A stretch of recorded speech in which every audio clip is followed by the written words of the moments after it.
guys, welcome back to another video, and this is probably not another one you wanted to see, sit down video, but we've been getting slammed with so much rain the last few days.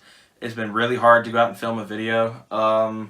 Sure, I had Monday, but I was over with Hayden, hanging out with him for a little while after school. I pretty much go to school right down the street from him, so went and hung out with him after school, and we played Pokemon, whatever. But Tuesday and all that crap, well, today, I should say, I'm filming this on Tuesday, it's been pouring down rain, and obviously I can't get outside to film the truck when there's no breaks in the rain, and it's just pouring constantly, and it's dreadful. And I'd like to go out and film the truck, but obviously the weather, it's gonna either ruin my phone, ruin my clothes, or a combination of the two. So let's start back on a sit-down video inside. And this video is going to be quite interesting. Originally, I was planning on doing two different types of videos. One going through the background on my mental history kind of thing, or my autism and my chronic depression, ADHD, my laundry list of stuff going on in my head, or something like like why I left my first job. And that's something I may do eventually, just as something to, talk about, because I've been very, very, very silent on the whole deal why I left my first job, to the point where I'm not even mentioning who I worked for, as you guys can obviously tell. I may do that video eventually. I'm more afraid of causing drama with the company I worked with, and I'd rather not deal with that. So I'm really kind of formulating how I want to work that video in, how I want to talk about it and stuff like that without getting myself into hot water. So, like I said, this video is going to be probably pretty interesting for you guys, is what the dream setup of the Sport Trac would be. And pretty much right now, where I stand on the truck, I have two roads I can go down. I have this road right here, which is full bolt-ons and NA, a full NA build with full bolt-ons. And you guys already know I'll have headers for the truck ready to go. Throwing a racing manifold and a throttle body on it. Josh and I are currently, we've talked about in the past, at least not currently working on it, developing an adapter plate to work a 2-valve or job 1 4-liter throttle body onto a 4-liter, a job 2 4-liter, like my motor is.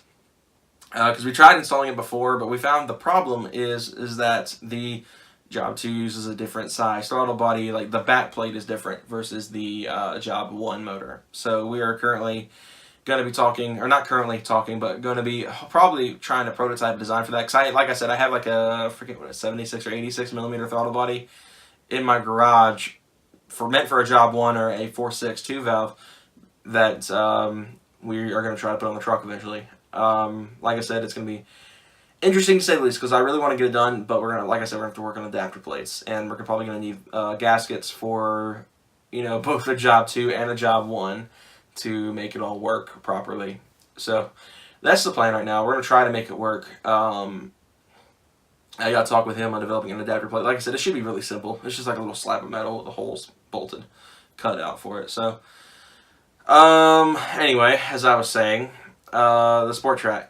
The dream setup on the Sport Trac could be, like I said, NA build, 410 gears, which is probably going to happen either way, with an LSD, the full bolt-on setup, the headers to the halfway catless system, to the Flowmaster 40 the truck already has. That's going to be my exhaust setup here within the next few months. We're going to try to do the headers here, and then we're going to do the catless, the mid catless section, not the header cats. Those are going to stay, but the mid cats are going to go and be replaced by a straight pipe, obviously, for more sound because it's quiet.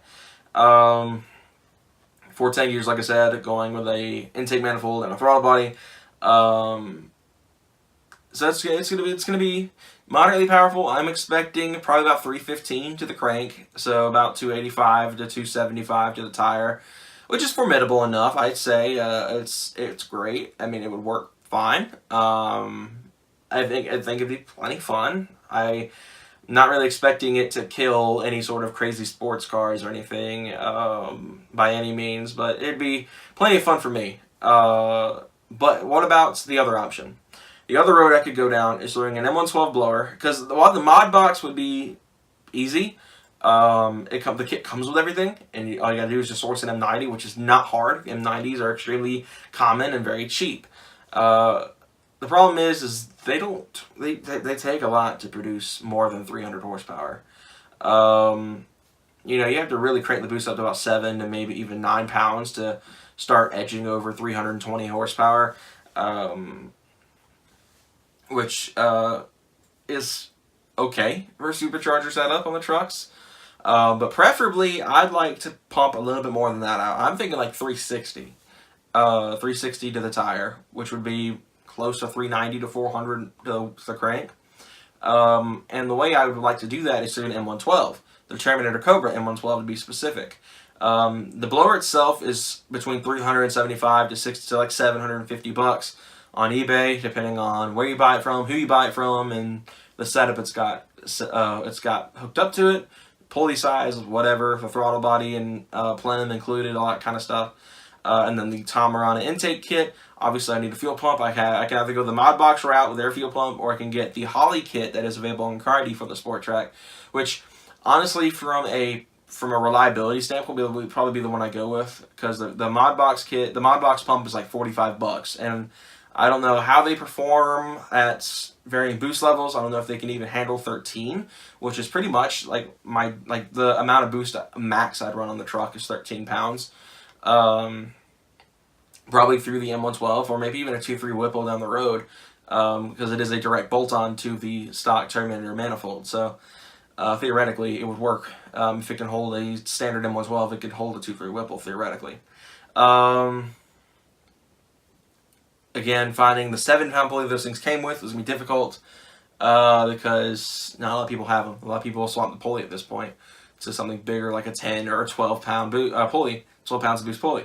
So finding the 7-pound pulley is going to be difficult, to say the least, on the blower as it is, because I'd like to buy it all in one shot, where I've got the plenum, the blower, and the stock pulley on there. And then I've got to obviously source the fuel pump, the 40-pound injectors. Modbox sells the 40-pound injectors, so that'd be handy to just buy through them. Obviously, I would need a belt, which would not be very hard to source. There's parts stores for a reason. I just got to get the right measurements for what I will need to get a belt for the truck to work, and preferably like to use the Gates, because Gates belts are amazing from what I've heard. Obviously, as well, I keep the headers on. The exhaust setup isn't going to change between either road or either path to the completion of the truck. But what will change will be the transmission, because if I go full bolt-ons, the transmission will be perfectly a-okay. I do not expect that thing to blow out any sooner than it would be from stock power. Supercharging, on the other hand, we might have a problem. 7 pounds, you know, it's probably going to be making mid-3s to maybe almost 4s. Or not 4s, but mid-3s to maybe high 3s, depending on the setup and the tune and all that crap with all the supporting mods. So you get there, your transmission may start to wear out a bit sooner. Maybe I'm wrong and the NA stuff will wear it out sooner, but I'm thinking with the supercharger setup it will be worse. Obviously, especially once you start cranking the boost up. Once you hit 12 pounds, it's like that transmission's not going to go anywhere anytime soon. It's going to break, but then you can upgrade it. You can build it, throw a different valve body and upgrade the valve body, trans filters, all that crap to build it and make it stronger, where it can handle it. And that would be something I'd look into definitely when I'm going over 10 pounds on the supercharger setup if I do that route. Again, the limited slip diff, I don't know about gears for a supercharger setup. I'd like to run 410s just to have the extra punch down low, just to add on to the supercharger's drama. And of course, again, sticking with the limited slip, the Cobra diff is a complete drop-in for the Sport Tracs, so it's very handy. Some people like to run 456s. I've seen that on YouTube. Todd Zabia, I believe that's how his last name's pronounced. I'm sorry if I butchered it. He ran 456s on his truck, and it was brutal. So that's not going to be an option for me because I like gas mileage. So 410s I think would be max. Especially since I found out my truck doesn't actually have 373s like the Vindicator said it did. I don't actually know what it is, but I know it's definitely not 373s. So the sucker would be yanking. And then tire-wise, I'll probably switch to a Nitto NT Fit 555R. Just to kind of add grip, and I don't know how it'll work out my motives because my motives aren't very wide. They're about 8.5 wide, so I don't know how that would work, but theoretically that'd be the setup, would be NT 555Rs. So that's the setup of the Sport Trac I dream of, and eventually I'd like to manual swap it as well. Throw a TR6060 out of the GT500 in there. I've read that's a bolt on to the 4-liter. So, but Anyway, guys, just to wrap this video up, that's the dream setup for the Sport Trac. Let me know what you guys would do to your Sport Tracs in the comment below, because I want to, maybe you guys can give me ideas on how I want to take things. And yes, I know the 4.0 is not the right engine to build to make tons of power out of, but I want to show that the 4.0 can be built. It's not some motor you should just write off. And yeah, there are tons of motors out there that can make tons of more power. Insert F20C from Hayden's Honda. But I'd like to, show the world the 4.0 isn't as bad as you think it is. So, with all that said, hope you guys enjoyed the video, and I will catch you guys in the next one.